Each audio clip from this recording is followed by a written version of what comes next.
जय श्री राम दोस्तों, स्वागत है आप सभी का सनातन धर्म यात्रा में। दोस्तों, पिछली वीडियो में आपने श्रीमद् भगवद गीता के द्वितीय अध्याय के 60 श्लोकों को सुना और समझा। अब आइए चलते हैं श्रीमद् भगवद गीता के द्वितीय अध्याय के 61वें श्लोक पर। इसमें लिखा है, तानि सर्वाणि सम्यक युक्तया मत्परः बसे ही यस्येन्द्रियाणि तस्य प्रज्ञा प्रतिष्ठिता। अर्थात इसलिए वे मेरे परायण भक्ति योगी होकर इंद्रियों को संयमित कर मेरे आश्रित होकर अवस्थान करें, क्योंकि जिनकी इंद्रियां बस में हैं उनकी ही बुद्धि स्थिर है, अर्थात वे ही स्थित प्रज्ञ हैं। उसके बाद 62वां श्लोक है, ध्यायतो विषयान पुंसा संगस्थिते पजायते संगात संजायते कामा कामात क्रोधो अभिजायते।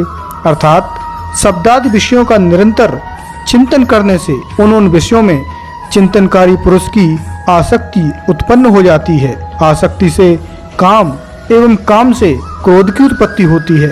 अगला श्लोक है, क्रोधा अद्वति सम्मोहा सम्मोहत स्मृति विभ्रम स्मृति भ्रंशाद बुद्धिनाशो बुद्धिनाशात प्रणश्यति।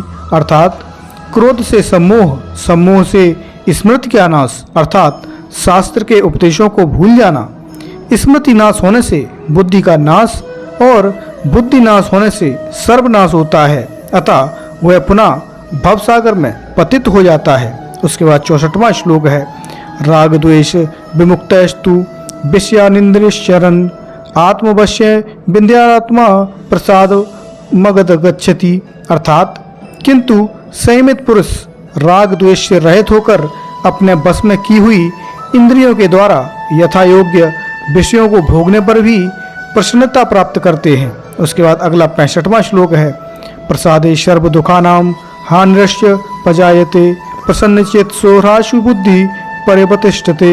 अर्थात प्रसन्नता प्राप्त होने पर उन विधेयात्मा पुरुष के सभी दुख दूर हो जाते हैं और उन प्रसन्नचित व्यक्ति की बुद्धि शीघ्र ही सर्वतोभावेन अभीष्ट प्राप्ति में स्थिर हो जाती है। उसके बाद 66वां श्लोक है, नास्ति बुद्धिरक्तुष्य न चाक्तुष्य भावना न चाभावयता शांति शांतस्य कुत सुखम। अर्थात अवशीभूत मन वाले पुरुष की आत्म विषयणी बुद्धि नहीं होती है, वैसे बुद्धिहीन पुरुष को परमेश्वर का ध्यान नहीं होता है और ध्यान रहित व्यक्ति को शांति नहीं मिलती है। अशांत पुरुष को भला सुख कहाँ है। उसके बाद 67वां श्लोक है, इंद्रियाणाम ही चरताम यन्मनो नुबधीयते तदस्य हरिता प्रज्ञा वायुर्न विवंबसी। अर्थात जिस प्रकार वायु जल में स्थित नाव को हर लेती है, उसी प्रकार अजितेंद्रिय व्यक्ति का मन विषयों में विचरण करने वाली जिस किसी इंद्रिय के प्रति अनुवादित होता है, वह उसी इंद्रिय के अनुवर्ती होकर उसकी बुद्धि को हर लेता है।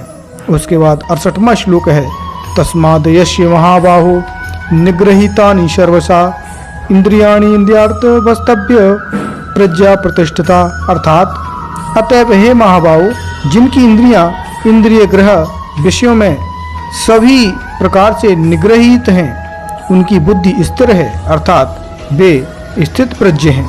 उसके बाद 69वां श्लोक है, या निशा सर्वभूतानां तस्याम जागृति संयमी यस्याम जागृति भूतानि सा निशा पश्यतो मुने।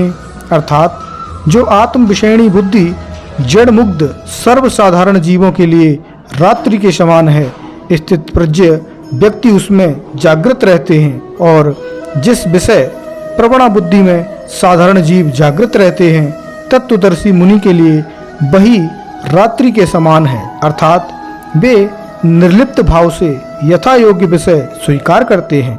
उसके बाद 17वां श्लोक है, आपूर्य माणमचलम प्रतिष्ठम समुद्र मापः प्रविशन्ति यद्वत तद्वत कामयम प्रविशन्ति सर्वे सा शांति मानोक्ति न कामकामी। अर्थात जिस प्रकार अनेक नदियों का जल परिपूर्ण और अचल प्रतिष्ठा वाले समुद्र में बिना कोई क्षोभ उत्पन्न हुए प्रवेश करता है, उसी प्रकार सभी कामनाएं स्थित प्रज्ञ पुरुष में बिना कोई विकार पैदा करती हुई उनमें प्रविष्ट हो जाती हैं, वे स्थित प्रज्ञ ही शांति प्राप्त करते हैं, न कि अपनी कामनाओं को पूर्ण करने के इच्छुक व्यक्ति। उसके बाद 71वां श्लोक है, व्याह कामान या शर्वान पुमाशरति निष्प्रह निर्ममो निरंकार सा शांति मदिगच्छति।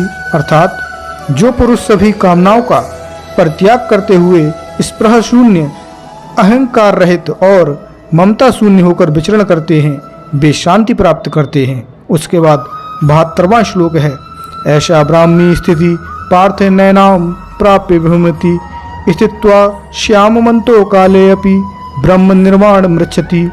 अर्थात हे पार्थ, इस प्रकार ब्रह्म प्राप्ति की स्थिति को ब्राह्मी स्थिति कहा जाता है। इस स्थिति को प्राप्त करने पर कोई भी मोहित नहीं होता।